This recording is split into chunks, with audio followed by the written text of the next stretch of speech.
అందరికీ నమస్కారం. అమ్మ మాట అమ్మాయి బాట ఛానల్కి స్వాగతం. కథ చెప్పుకుందామా? మొండివాడు. కృపానందుడనే గురువు సంవత్సరంలో 6 నెలలు తన ఆశ్రమంలో శిష్యులకు విద్యాబోధన చేసి మిగిలిన 6 నెలల కాలం దేశాటనకు బయలుదేరి ప్రజలకు ధర్మబోధ చేస్తూ ఉండేవాడు. ఒకసారి ఆయన అలా దేశాటన చేస్తూ ఒక గ్రామం చేరాడు. గ్రామ ప్రజలు ఆయనకు ఘనంగా స్వాగతమిచ్చి రాత్రికి రామాలయంలో సభ ఏర్పాటు చేశారు. కృపానందుడు అక్కడ చేరిన వారికి అనేక ధార్మిక ఆధ్యాత్మిక విషయాలు వివరించి చెప్పసాగాడు. ప్రజలు ఎంతో కుతూహలంగా వింటున్నారు. మధ్యలో ఆ ఊరి షావుకారు జనం ముందు లేచి నిలబడ్డాడు. కృపానందుడు అతడికేదో ధర్మ సందేహం కలిగి ఉంటుందనుకొని, నాయనా, ఏమిటి నీ సందేహం అని అడిగాడు. దానికి షావుకారు ఎంతో వినయంగా, స్వామి, నాకు ఇంటి నుంచి బయలుదేరినప్పటి నుంచి అన్నీ సందేహాలే. వాటిల్లో చిల్లర సందేహాల మాటకేం గాని అన్నింటికన్నా పెద్ద సందేహం ఇంటి రక్షణ గురించినది.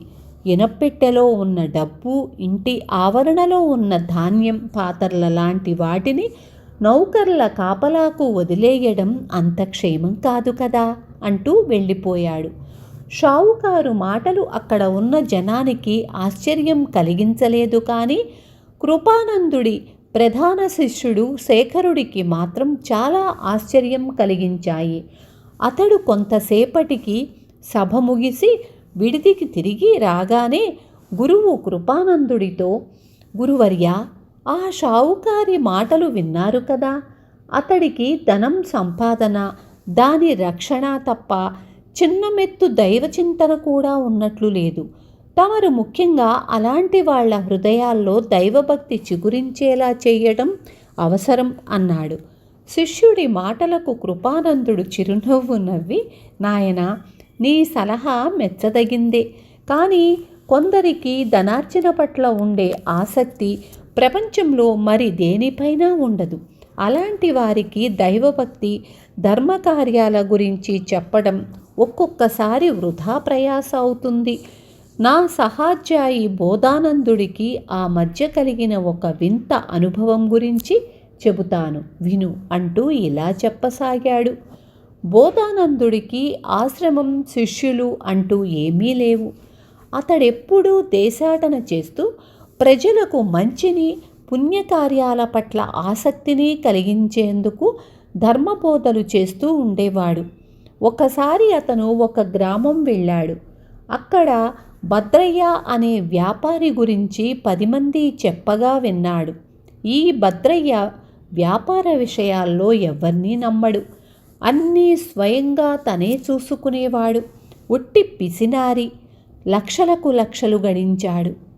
నా పని ఇలాంటి వారి చేత ధర్మకార్యాలు చేయించి ఇంత పుణ్యం సంపాదించుకునేలాగా చెయ్యటం. ఆయన ఇల్లు ఎక్కడో చూపించండి అని బోధానందుడు ప్రజల్ని అడిగాడు. వాళ్ళు అతడికి భద్రయ్య ఇంటికి దారి చూపారు. భద్రయ్య బోధానందుణ్ణి ఎంతో భక్తిపూర్వకంగా ఆహ్వానించి, స్వామి, తమరు ఒంటరిగా ఉన్న సమయం చూసి నేనే వచ్చి తమ దర్శనం చేసుకుందామనుకున్నాను. కానీ తమరే నా ఇంటికి దయచేశారు. మీరు మహాత్ములు, అనేక మహిమలు కలిగిన వారు. నా సిరి సంపదలు మరింతగా వృద్ధి అయ్యేటట్లు ఆశీర్వదించండి అన్నాడు. బోధానందుడు ఆ మాటలకు ఆశ్చర్యపడి, భద్రయ్య, ఇప్పటికే నీకు అంతులేని సిరి సంపదలున్నాయి. ఇంకా ఏం లోటు? నేను చెప్పేది జాగ్రత్తగా విని ఆలోచించుకో అన్నాడు. స్వామి, అలాగే సెలవియ్యండి అన్నాడు భద్రయ్య. నువ్వెంత సంపాదించినా పోయేటప్పుడు నీ వెంట పూచిక పుల్ల కూడా రాదు. నీకున్న సంపదను పుణ్యకార్యాల కోసం వినియోగించు. నీ మనస్సును సత్యస్వరూపుడైన భగవంతుడి మీద లగ్నం చెయ్యి అన్నాడు బోధానందుడు. అలా చేశాననుకోండి స్వామి, అప్పుడు నాకు కలగబోయే మేలేమిటి అని అడిగాడు భద్రయ్య. భద్రయ్య తరచుగా వ్యాపార విషయాల్లో వాడే మాటలతోనే చెబితే అతడు త్వరగా అర్థం చేసుకోగలడని బోధానందుడు పుణ్యకార్యాలు చేసినందువల్ల నీకు చాలా మేలు కలుగుతుంది. భద్రయ్య, నీ పుణ్యానికి కాను భగవంతుడు స్వర్గంలో నీ పేర కొంత స్థలాన్ని కేటాయిస్తాడు. అక్కడే నీకు శాశ్వతమైన సుఖాలు అనుభవించటానికి వీలు కలుగుతుంది అన్నాడు. ఆ మాటలకు భద్రయ్య చాలా సంతోషంగా, స్వామి, ఇలాంటి మంచి లాభసాటి విషయాలు చెప్పేవారు ఇంతవరకు నాకు కనిపించలేదు. నా అదృష్టం కొద్దీ తమరు దయచేసి నాకు చక్కని జ్ఞానం కలిగించారు. మీరు చెప్పినట్లే నడుచుకుంటాను అన్నాడు. బోధానందుడు అతడిలో వచ్చిన మార్పుకు చాలా ఆనందం చెంది మరొక గ్రామం వెళ్ళిపోయాడు. కొన్నాళ్ల తరువాత బోధానందుడు అదే గ్రామం రావటం జరిగింది. వాకబ్బు చెయ్యగా భద్రయ్య ఈ మధ్యకాలంలో ఒక్క పుణ్యకార్యం చెయ్యకపోగా మరింత ఆస్తిని కూడబెట్టాడని అతడికి తెలిసింది. వెంటనే బోధానందుడు భద్రయ్యను కలుసుకొని, నేను చెప్పినట్లు దానధర్మాలు చేసి ఇంత పుణ్యం సంపాదించుకుంటానని లోగడ మాట ఇచ్చావు. ఇప్పుడు నువ్వు చేస్తున్నదేమిటి? నేను చెప్పిన మాటలు నీకు సరిగ్గా అర్థం కాలేదా అని అడిగాడు కొంచెం కోపంగా. అందుకు భద్రయ్య ఎంతో వినయంగా, స్వామి, ఆగ్రహించకండి. మీరు చెప్పిన మాటలు బాగా అర్థం చేసుకున్న తరువాతే ఇలా చేస్తున్నాను అన్నాడు. అంటే నా మాటలు నిన్ను మరింత ధనార్జనకు ప్రోత్సహించాయా అన్నాడు బోధానందుడు ఆశ్చర్యంగా. స్వామి, నా విన్నపం ఆలకించండి. ఇక్కడ నేను పుణ్యం చేస్తే భగవంతుడు స్వర్గంలో నా పేర జమవేస్తాడని చెప్పారు.